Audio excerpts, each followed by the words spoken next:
हन्ना उदास थी क्योंकि उसके कोई संतान नहीं थी। उसने प्रार्थना की और परमेश्वर ने उसे एक पुत्र शमूएल दिया। वो बहुत धन्यवादी थी, इसलिए उसने शमूएल को परमेश्वर की सेवा के लिए दे दिया। एक गांव में एक मेहनती किसान रहता था। उसके खेत में एक बड़ा आम का पेड़ था। उसी पेड़ पर एक बोलने वाला तोता रोज आता था। किसान और तोता जल्दी ही दोस्त बन गए। एक दिन कुछ बच्चे पेड़ पर पत्थर फेंकने लगे। तोता डरकर उड़ गया।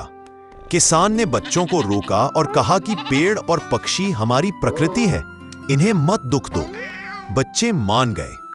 अगले दिन तोता फिर आया और बोला, तुमने मेरी जान बचाई। किसान मुस्कुराया। उनकी दोस्ती और मजबूत हो गई। कि तुम उसके लोगों को जाने दो, नहीं तो बुरी बातें तुम्हारे साथ होंगी। पर फिरौन ने उनकी नहीं सुनी।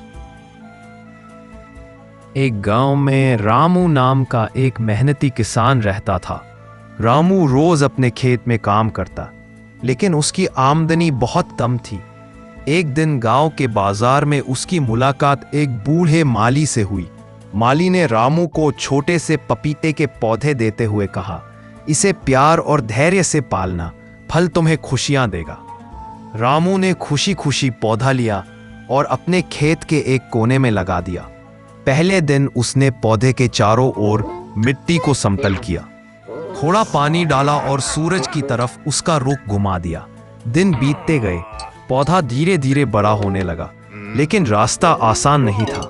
एक दिन तेज हवा चली और पौधा हिल हिल कर टेढ़ा हो गया। रामू घबरा गया, पर उसने लकड़ी का सहारा लगाया और पेड़ सीधा कर दिया। कुछ हफ्तों बाद खेत में टिड्डियों का हमला हो गया।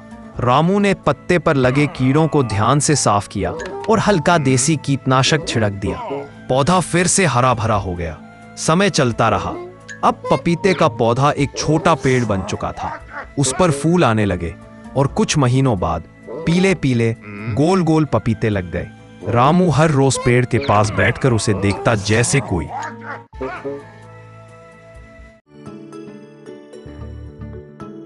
एक गांव में एक शरारती बंदर और एक सीधी सादी बकरी रहती थी।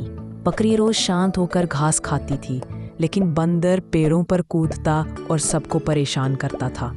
एक दिन बकरी तालाब से पानी पी रही थी। तभी बंदर पेड़ से कूदकर उसकी पीठ पर बैठ गया। बकरी डर कर भागी, मगर बंदर हंसता रहा।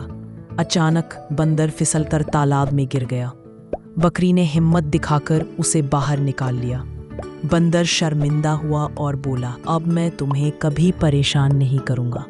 उस दिन से दोनों अच्छे दोस्त बन गए।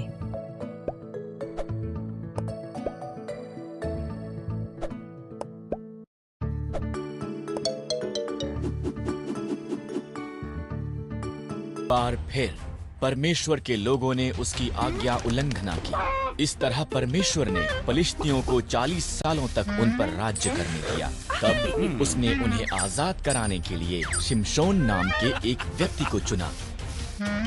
एक छोटे से पहाड़ी गांव में एक प्यारी बच्ची रहती थी, गोली। उसे आसमान और बादलों को देखना बहुत पसंद था। हर दिन वह पहाड़ी के ऊपर बैठकर बादलों के अलग अलग आकार देखती और खुश होती। एक दिन आसमान में एक चमकदार छोटा नीला बादल दिखा। वह बाकी बादलों से अलग था, चमचमाता हुआ, बिल्कुल जादुई। गोली ने हाथ बढ़ाकर उसे छूने की कोशिश की। तभी बादल बोल पड़ा, हेलो, मैं हूँ नीलकुंभ, एक जादुई बादल।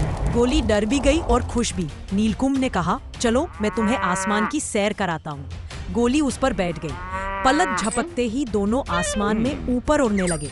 वे पहाड़ों के ऊपर, नदियों के ऊपर और इंद्रधनुष के बीच से उड़े। नीचे पूरा गांव छोटा सा दिख रहा था। उड़ते उड़ते नीलकुंभ ने कहा, गोली, मैं उन बच्चों की मदद करता हूँ जो सपने देखते हैं। तुम्हारा सपना क्या है? गोली